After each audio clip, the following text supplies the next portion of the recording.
एकदा माणूस गेला की खूप दिवस झाल्यानं त्या माणसाची वाट पाहणं आपण सोडून देतो। एका भावानं मात्र बहिणीची वाट पाहणं सोडलं नाही।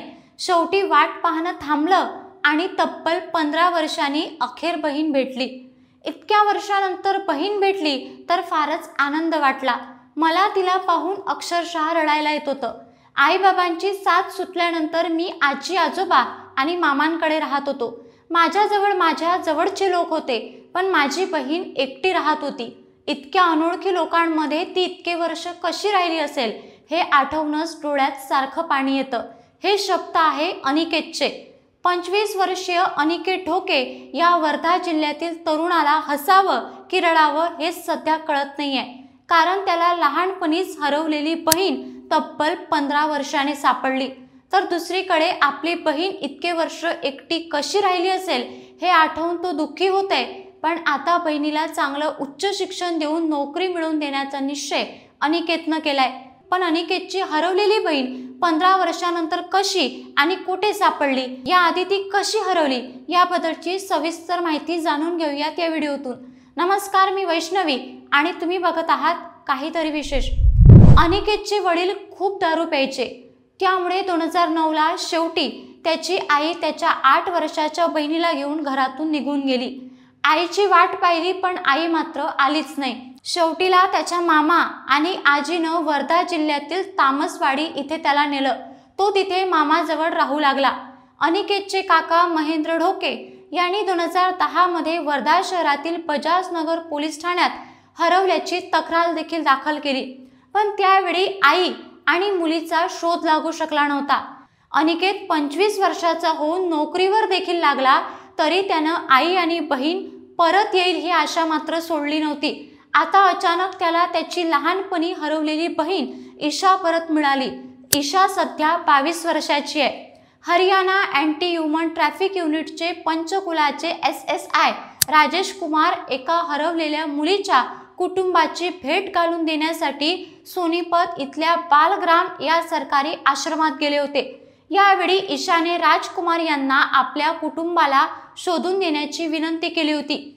मी या आश्रमात गेल्या 13 वर्षापासून राहत असून माझे आई व बाबा कोण आहेत हे मला माहिती नाही। मला त्यांची खूप आठवण येते। त्यांना तुम्ही मला शोधून द्याल का, असा सवाल नेहानं राजेश कुमारांना केला। त्यानंतर कुमार यांनी तिचं समुपदेशन करून तिच्याकडे आणखीन काय माहिती आहे ती जाणून घेण्याचा प्रयत्न केला, पण तिला गावाचं नावही आठवत नव्हतं। माझ्या बाबांना चिंदू म्हणायचे।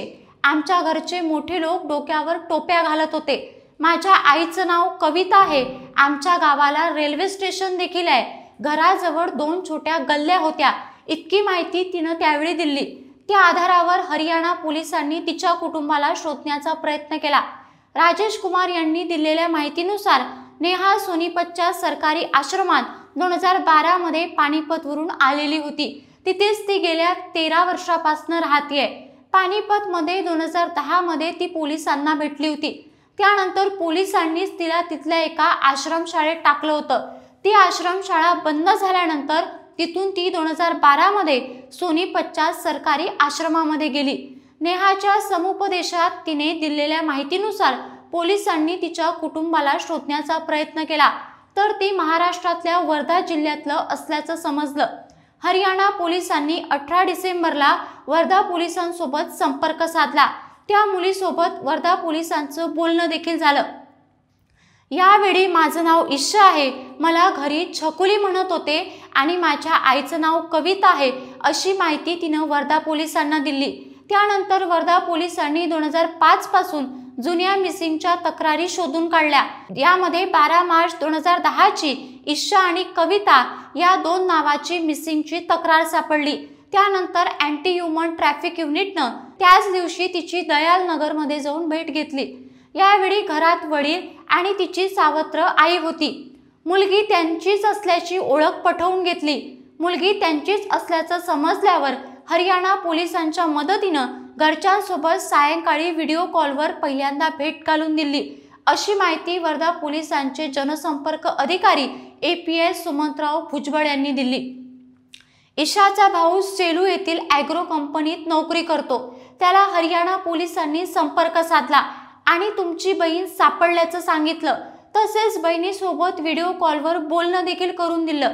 अनिकेत सांगतो, मावशी, मोठे बाबांचा मुलगा, मी, आजी आणि आम्ही सगळे 18 डिसेंबरला व्हिडिओ कॉलवर माझ्या बहिणीसोबत बोललो। आमच्यापैकी 2-3 जणांना तिनं ओळखलं आणि मी पण तिला ओळखलं। आम्ही बहीण भाऊ आहोत तर एकमेकांना ओळखणारच होतो ना। बहिणीला बघून रडायला येत होतं। बहिणीसोबत व्हिडिओ कॉलवर बोलल्यानंतर तिला प्रत्यक्ष भेटायची इच्छा होती, पण मला काही भेटता आलं नाही, कारण माझं ओडिसामध्ये ट्रेनिंग होतं आणि तिकडे मला जावं लागणार होतं। त्यामुळे मामी आणि मामाच्या मुलाला तिला भेटायला पाठवलं।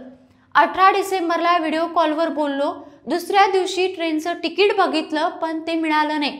तत्काळही ते तिकीट मिळत नव्हतं। मग आम्हाला 20 दिवसानंतरचं तिकीट मिळालं।